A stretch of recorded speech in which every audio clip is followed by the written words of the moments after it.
Welcome to Q News Husnabad. నేను మీ శ్రీధర్ యాదవ్. హుస్నాబాద్ నియోజకవర్గంలోని హుస్నాబాద్ రాష్ట్ర రోడ్డు రవాణా సంస్థలో గత 4 రోజుల నుండి ఒక డ్రైవర్ వివాదం నడుస్తుంది. ఈ యొక్క డ్రైవర్ పేరు సంపత్. గత 15 సంవత్సరాల నుండి అతడు సంస్థలో పనిచేస్తున్నాడు, శాశ్వత ఉద్యోగి. ఇక్కడ అతని యొక్క అంశంలో ఈ చర్చానీయాంశానికి కారణం ఏంటి, ఏం జరిగిందని ఆరా తీస్తే హుస్నాబాద్ డిపోలో ఉన్నత ఉద్యోగులకు అలాగే అవుట్సోర్సింగ్ ఉద్యోగులకు మధ్యలో శాశ్వత ఉద్యోగులైన డ్రైవర్లు, కండక్టర్లు, అందులో ఉన్న సిబ్బంది నలిగిపోతున్నారని ఈ యొక్క కారణమే అతడు మనతో మాట్లాడడానికి మన క్యూన్యూస్కి రావడం జరిగింది. అతన్ని అడిగి ఆ వివరాలన్నీ తెలుసుకుందాం. చెప్పండి అన్న, నీ పేరేం పేరు, ఎన్ని సంవత్సరాల నుంచి ఇక్కడ చేస్తున్నావు? సార్, నా పేరు సంపత్. నేను హుస్నాబాద్ డిపోలో డ్రైవర్గా పనిచేస్తున్నాను. సో నేను 15 సంవత్సరాల నుండి నేను హుస్నాబాద్ డిపోలో చేస్తున్నాను. డిసెంబర్ 22 తారీఖు నాడు కరీంనగర్ నుంచి హుస్నాబాద్కు రాగా నాకు హాస్పిటల్ గురించి మా ఫోన్ రావడం వల్ల నేను ఫోన్ ఆపిన తర్వాత ఏది ఇందూరు స్టేజ్ వద్ద ఆపి ఫోన్ మాట్లాడి హుస్నాబాద్కి వచ్చేసిన. తెల్లారి నేను మళ్ళీ వేరే డ్యూటీ చేయంగా వెమ్లవాడ డ్యూటీ చేయగా డిఎం సార్ ఫోన్ చేసి, సంపద ఏమైందా, ఫోన్ మాట్లాడినావు నువ్వు ఇట్లా సంగతి, ఏది డిపో మనకి పేపర్ పడ్డది అని అంటే, సార్ నేనైతే బండి ఆపినాక మాట్లాడతా సార్, వెమ్లాడికి పోయి బండి ఆపినా మాట్లాడినా సార్, ఒక 15 నిమిషాలు 37 సెకండ్లు నేను మాట్లాడినా సార్. అక్కడ ఇది మా హాస్పిటల్ గురించి మాట్లాడినా, హెల్త్ బాగాలేదు అని చెప్పట్లో నేను అక్కడ నిలబడి మాట్లాడినా. నాదే కూడా పొరపాటు సార్, నాది వేరే ఏం లేదు సార్ అని చెప్పిన. పొద్దుగాల కలవమంటే నేను 3 తారీఖు నాటి నేను సార్కి కలిసిన తర్వాత ఏమన్నాడు సారు, ఏమైందా సంపద అంటే, సార్ ఏం లేదు సార్, మిస్టేక్ ఒకటి నేను ఫోన్ మాట్లాడి ఆపిన తర్వాతనే నేను 37 సెకండ్లు మాట్లాడిన తర్వాత ఏమి జరిగింది ఏం కదా సార్, ఏదో ఒకటి పొరపాటు జరిగింది అని చెప్పి నేను అనడంతోనే, సరే సంపద మరి అట్లాంటి జరగదు కదా అది అనడంతోనే, సరే చూద్దాం అని చెప్పి సార్ నన్ను మందులిచ్చి కిందికి పొమ్మన్నాడు. పోయినా నేను ఒక 3 రోజుల తర్వాత 27 తారీఖు నాడు సార్ మళ్ళీ డిపోలో పైకి రమ్మన్నాడు. సార్ దగ్గరికి వెళ్ళిన తర్వాత సార్ ఏమన్నాడు, మాట్లాడాడు, ఇట్లాంటి పొరపాట్లు జరగద్దు, చేయొద్దు, ఏదున్నా మనకు ఎందుకంటే రోడ్డు మీద మనం బండ్లు ప్యాసింజర్ తీసుకుంటాం కదా అని చెప్తే, సరే సార్ నాకు జరిగింది పొరపాటు అది ఒకటి, నేను ఎందుకంటే ఆపద గురించి మాట్లాడినా సార్, వేరే మాట్లాడలే అని చెప్పేదాన్ని. సరే ఇక నేను చెప్తా పో అని చెప్పి డిఎం సార్ అన్నడుతోనే నేను కిందికి దిగి వచ్చేసిన. 28 నాడు డ్యూటీ బుక్ అయింది. డ్యూటీ బుక్ అయితే నా డ్యూటీకి నేను వచ్చిన, డ్యూటీ చేస్తున్నా యథావిధిగా విధిలో డ్యూటీ చేసిన తర్వాత ధర్మారం డ్యూటీ అని పోయి రిటర్న్ బస్ స్టాండ్కి వచ్చిన తర్వాత శేఖర్ ఏం చేసిండు, అన్న ఏడున్నావు నువ్వు, బస్ స్టాండ్లో ఏడున్నావు అంటే, నేను డ్యూటీ చేస్తున్నా అన్న. ఎక్కడ చేస్తున్నావు అంటే, బస్ స్టాండ్కి వచ్చినా అని అన్న. లేదు బస్ స్టాండ్లో వేరే కంట్రోల్ ఉన్నారు కదా అంటే, లేదు నేను డ్యూటీ చేస్తున్నా అని చెప్పిన. ఎవరు నీకు డ్యూటీ ఎవరు ఇచ్చారు, మాట్లాడిందే నీకు డ్యూటీ ఎవరు ఇచ్చారు, ఎవరు చెప్పారు డ్యూటీ ఎట్లా వినాడు అని చెప్పి బస్సు తీసుకొని లోపలికి పో అని చెప్పి శేఖర్ వేధించాడు. అంటే నేను డ్యూటీ సార్ చెప్పిన, సార్ మాట్లాడినాక నేను డ్యూటీ ఇస్తేనే నేను వచ్చిన, పొద్దున్న డ్యూటీ బుక్ అయిందని చెప్పినాక ఒక 4 సార్లు ఫోన్ చేసి వేధిస్తే, మరి ఎవరైనా బస్ స్టాండ్లో రాస్తే నేను డిపోకి వెళ్ళిపోతా, రాయింది నేను పోను అని చెప్పి మాట్లాడినాక ఏమన్నాడు, నువ్వు చక్కగా ఇలా డ్యూటీ చేసినా కానీ పొద్దుంతా చేసినా కానీ మాస్టర్ అయ్యారు, లీవ్ వేస్తారు, అదే సిటీడీఎం ఇస్తారు, నువ్వు వెళ్ళిపో అని చెప్పి నన్ను వేధిస్తే, అదే ఆన్ డ్యూటీ కంట్రోల్ వచ్చి మళ్ళీ బస్సు లోపలికి తీసుకురా అని చెప్పి ఇస్తారో రాస్తే నేను వెళ్ళిపోయినా లోపలికి. వెళ్ళిపోయిన తర్వాత ఎస్టీఐ సార్ డిపోలోనే ఉన్నాడు. సంపత్ రేపు పొద్దుగాల మాట్లాడదాం, సార్ లేడు, నువ్వు రాబో అని చెప్పి అనుడితోనే నేను 29 తారీఖు నాడు సోమవారం రోజు మళ్ళీ ఆడికి వచ్చిన, డిపోకి వచ్చితోనే సార్ మాట్లాడిన, సంపద ఏమైందా డ్యూటీ పోయినవాడు అంటే, సార్ మీరు చెప్పారు వెళ్ళిపో అంటే నేను డ్యూటీకి వెళ్ళిపోయాను సార్, నాదే పొరపాటు లేదు సార్, డ్యూటీ బుక్ అయినాక రాకపోతే మీరే మాట్లాడతారని చెప్పి నేను సార్తోనే చెప్పిన. సరే నేను పోయినా సార్, దాన్ని పోగానే రమ్మంటే మీరు లోపల రమ్మంటే మళ్ళీ వచ్చిన సార్, శేఖర్ వేధిస్తే రాకపోతే బస్ స్టాండ్ డిపో కంట్రోల్ వచ్చి రాస్తే నేను లోపలికి వచ్చిన సార్ అని చెప్పగానే సరే ఎస్టీ సార్ పిలిచిండు, సంపదను ట్రైనింగ్ పంపిన తర్వాత చూద్దామని చెప్పి అనడుతోనే ఎస్టీ సార్ సంపదను రేపు సార్ ట్రైనింగ్ అన్నాడు. సరే సార్ అని చెప్పి ఇంటికి వెళ్ళిపోయాను. పొద్దున సార్ మరి లేటర్ ఇవ్వట్లేదు కదా ఎట్లా అనగానే, బస్ స్టాండ్కి పోయినాక చెప్తారు అని చెప్పాను. నేను బస్ స్టాండ్కి వచ్చిన సార్, బస్ స్టాండ్కి వస్తే outside controller G Shekhar bus స్టాండ్లో కంట్రోల్ చేస్తుండు. సంపాదన నేను చెప్పింది నువ్వు వినకపోతే, మన డ్యూటీ చేసినావు కదా, సార్ నాకు నిన్న పిలుచుకొని చెప్పాడు, 30,000 ఇవ్వమన్నాడు, ఎలాంటి పనిష్మెంట్ ఉండదు, నీకు మళ్ళీ ఏదోవిధిగా ట్రైనింగ్ ఏది ఉండదు, డ్యూటీకి పంపిస్తాం అదే అన్నాడు. సార్ నా దగ్గర ఉన్నాయి కానీ 80 పైసలు, నా 6 పైసలు లేవు, నేను ఇయ్య పోనీ ఉంటుండే అని చెప్పి అనడుతోనే, ఇక నువ్వు నీకే అమ్మ నువ్వే గురుస్తావు అదే అంటుంటే, ఎట్లయినా మంచిది అని చెప్పి నేను 25,000 రూపాయలు ఫోన్పే కొడతా అంటే, వద్దు నువ్వు క్యాష్ అన్నాడు. క్యాష్ అనగానే బస్ స్టాండ్లోనే క్యాష్ 30 తారీఖు నాడు నేను క్యాష్ ఇచ్చిన.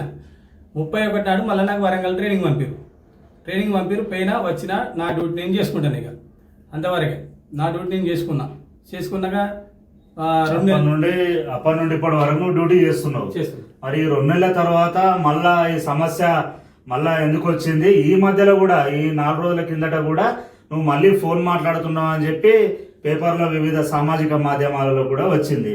మరి అప్పుడు డిసెంబర్లో వాస్తవానికి అది తప్పే జరిగిందని చెప్పినా మీ డిపో మేనేజర్ కూడా నిన్ను మందలించిండి, అదంతా జరిగింది. మళ్ళీ ఈ 2 నెలల తర్వాత ఈ 3-4 రోజుల కిందట మళ్ళీ ఫోన్ మాట్లాడినావు నువ్వు. సార్ నేను 20 ఇప్పుడు మార్చిలో మొన్న నాకు ఇంక్రిమెంట్ బ్యాక్ అయింది. ఇంక్రిమెంట్ బ్యాక్ అవుతానే నేను శేఖర్ అమౌంట్ తీసుకున్నావు, డిఎం సార్తో మాట్లాడతాను, మళ్ళీ ఇంక్రిమెంట్ బ్యాక్ ఎట్లయింది అని చెప్పి నేను శేఖర్ను 2వ నెల 27 తారీఖు 26 తారీఖు నాడు నేను శేఖర్ను నిలదీసిన. నిలదీయగానే ఏమన్నాడు, అన్న నేను సార్కి ఇచ్చిన, సార్తో మాట్లాడినా, మరి దాన్ని బ్యాక్ చేసిన నేనేం చేయాలి, నేనేం చేయలే అని అన్నాడు. నేను డ్యూటీ పోతాను అనుడితోనే ఈ డ్యూటీ పోయేటండి ఇక పక్క పండి కంట్రోలర్ మన సెక్యూరిటీ గార్డ్ ఇటువంటి అన్న నువ్వు డ్యూటీ పోయేటప్పుడు డిస్టర్బెంట్ కాకు, ఏమైనా అయితే ఇబ్బంది అవుతుంది, రేపు పొద్దుగానే మాట్లాడదాంపో అని చెప్పి వాళ్ళ అనుడితోనే నేను డ్యూటీకి వెళ్ళిపోయాను సార్. తర్వాత శేఖర్ని అడిగితే నేనేం చెప్పాలి, నేనేం చేయాలి, నేను ఇచ్చేసిన సార్కి ఇచ్చిన, సార్తో మాట్లాడినా అని అన్నాడు. అన్నాక మనం సార్కి ఇచ్చిన దానికి ఎట్లా అంటే ఇగో నేను ఫోన్పేలు ఉన్నాయి నా దగ్గర, అన్నీ ఉన్నాయి, నేను సార్కి ఇచ్చినట్టు చూపెడతా, నేను సారే నాకు కొడతాడు, అందుకే నేను సార్తో డైరెక్ట్ క్యాష్ ఇచ్చేసిన, నేనేం చెప్తా దానికి అని చెప్పి అన్నాడు. అని అడిగితే నేను నమ్మి ఇప్పుడు నా దగ్గర ఫోన్పే కూడా పోతే ఎట్లా సార్ అని చెప్పి నేను నా అంతలో నేను సపరేట్ ఊకున్నా సార్. ఊకున్నాక మార్చిలో ఇది 3 తారీఖు నాడు డిఎం సార్ నాకు ఫోన్ చేసిండు, సంపద ఏమైంది, ఏదో వాదన జరుగుతుందట, ఇట్లా ఫైర్ అంటే జరిగిందట అంటే, సార్ ఏం జరిగింది సార్, ఇక నేను చెప్పలేకపోయాను సార్, ఎన్ని రోజులు అంది, వారం రోజులు అంది, శేఖర్ అన్నాడు పైసలు తీసుకున్నాడు, మీ డాటా మొత్తం చూపించారు సార్, మీ డాటా చూపిస్తేనే నేను నమ్మించిన సార్ పైసలు, నమ్మించినాక ఇంక్రిమెంట్ బ్యాక్ అది అది అన్నాడు. ఇంక్రిమెంట్ బ్యాక్ అయినాక నేను పోయి మళ్ళీ శేఖర్ని అడిగినా సార్. శేఖర్ని అడిగితే నాకు ఇప్పుడు ఇట్లా బాధిస్తాను, ఇబ్బంది పెట్టాను సార్ అని చెప్పి అడుగుతానే, సరే సరే నువ్వు శేఖర్ మీద రాసి అంటే, నేను నాకు ఇట్లా అమౌంట్ తీసుకున్నాడు, ఇట్లా మీ ఫోన్పే చూపించుండు, సో ఇట్లా మొత్తం ఏంటంటే నాకు ఆర్ఎంఎరికైనా నేను ఏది మన అప్పుడు ఏది మన నన్ను పేపర్కి ఇచ్చినప్పుడు షాడో బాస్ అని ఇచ్చినప్పుడే ఆర్ఎం సార్ నాకు ఎవడేం చేయరు పోరా అని వానే చేసుకోపో, డిఎం గేమ్ తెలియదు, నేను ఏదైనా నేను చూసుకుంటా పో, ఎవరేమన్నా నేను చూసుకుంటా, నువ్వు అక్కనే చేసుకోపో అని నాకు అన్నాడు. అంత మాట అన్నాక నువ్వు నమ్మవని అన్నానంటే నేను దానికి నమ్మి ఇచ్చినాక శేఖరికి ఇంక్రిమెంట్ బ్యాగ్ అయ్యి ఎట్లా పరిస్థితి అని చెప్పి నేను నిలదీస్తే డిఎం సార్ ఏమన్నాడు, నువ్వు రాసి అతని అనగానే నేను రాసిచ్చిన సార్ అమౌంట్ గిట్ట తీసుకుంటాను.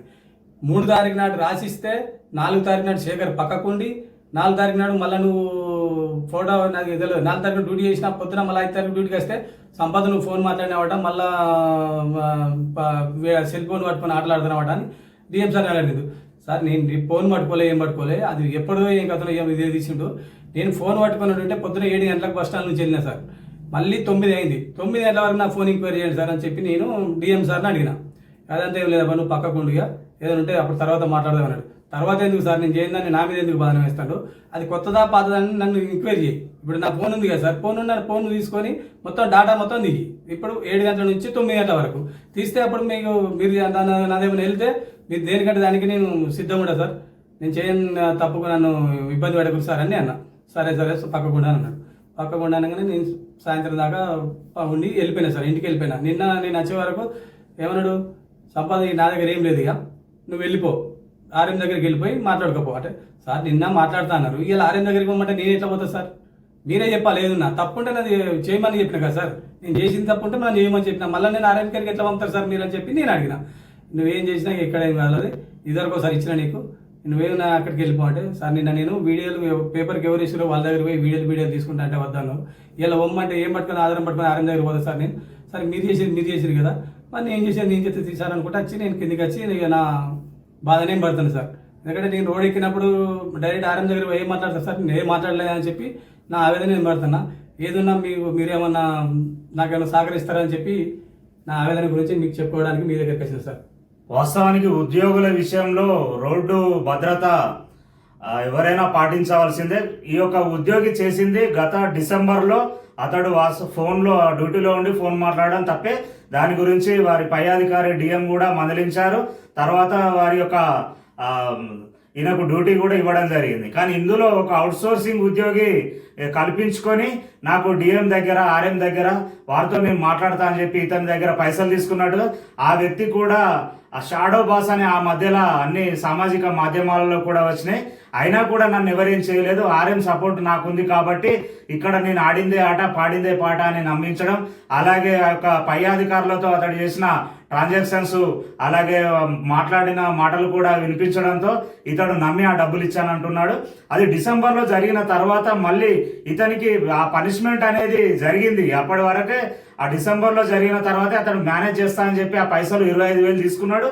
తర్వాత కూడా ఆ సంస్థ పరంగా ఇతనికి ఏదైతే పనిష్మెంట్ అందాలో ఆ ఇంక్రిమెంట్ అనేది అయిపోవడం, తర్వాత ట్రైనింగ్ పంపడం ఇదన్నీ జరిగినాయి. జరిగిన తర్వాత ఇది అన్యాయం అని చెప్పి మరి అప్పుడు సార్ మాట్లాడారని చెప్పి సార్ అడిగిండని చెప్పి ఈ యొక్క శేఖర్ అనే వ్యక్తి తీసుకున్నాడు కాబట్టి ఇతడు ప్రశ్నించడం జరిగింది. అప్పటి ఫోటోలోనే మళ్ళీ ఇప్పటికి మార్పింగ్ చేసి మళ్ళీ సామాజిక మాధ్యమాలలో డ్రైవరు ఫోన్ మాట్లాడుతూ ఇట్లా కనబడ్డాడని చెప్పి సామాజిక మాధ్యమాల్లో ఇచ్చారని చెప్పి అంటున్నాడు. అలాగే ఇక్కడ ఉస్నాబాద్ బస్సు డిపో పరంగా చూసుకుంటే గతంలో కూడా చాలా ఆరోపణలు వచ్చాయి. కండక్టర్లకు కూడా వారికి డ్యూటీ టైంలో కొంతమంది వేధిస్తున్నట్టుగా, అలాగే డ్రైవర్లను కూడా ఈ యొక్క బస్సులు తీసుకొని వీరు కొంతమంది ప్రాణాలను వారి చేతిలో పట్టుకొని గమ్యస్థానాలకు చేస్తూ ఉంటారు. మరి ఇట్లాంటి సంస్థలు ఇట్లాంటి ఉద్యోగులను వేధింపులకు గురి చేయడం వల్ల ఏదైనా జరగరానిది జరిగితే ఎవరు బాధ్యత వహిస్తారు? మరి ఈ యొక్క ప్రభుత్వ సంస్థ ఈ యొక్క రాష్ట్ర రోడ్డు రవాణా సంస్థలో ఈ అవుట్సోర్సింగ్ ఉద్యోగుల పెత్తనం ఏంటి?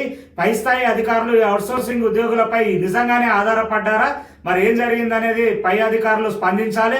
అలాగే ఉస్నాబాద్ శాసనసభ్యులు రాష్ట్ర రోడ్డు రవాణా శాఖ మంత్రి పొన్నం ప్రభాకర్ కూడా ఈ యొక్క ఘటనపై ఆరా తీసి ఈ యొక్క డ్రైవర్కు న్యాయం చేయాలని, అలాగే ఈ యొక్క ఏదైనా సంస్థలో ఈ అవుట్సోర్సింగ్ అలాగే బయటి యొక్క వ్యక్తుల ప్రమేయాన్ని తగ్గించి ఆ యొక్క ఉద్యోగులకు భరోసా నింపాలని కోరుకుంటూ ఈ సంపత్కు న్యాయం జరగాలని మా తరఫున కూడా కోరుతున్నాం.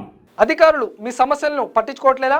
నెలల తరబడి మిమ్మల్ని ఇబ్బంది పెడుతున్నారా? మీ సమస్యకు ఎవరు స్పందించడం లేదా? అయితే ఆలస్యం చేయకుండా వెంటనే క్యూన్యూస్ కు కాల్ చేయండి. సంప్రదించాల్సిన నెంబర్లు 8143001981. మీ తరపున మేం బాధ్యత తీసుకొని మీ సమస్యను అధికారుల దృష్టికి తీసుకెళ్తాం. పబ్లిక్ వాయిస్, సామాన్యుడి ప్రశ్నాస్త్రం, ప్రతి గురువారం ఉదయం 11 గంటలకు మీ క్యూన్యూస్ లో.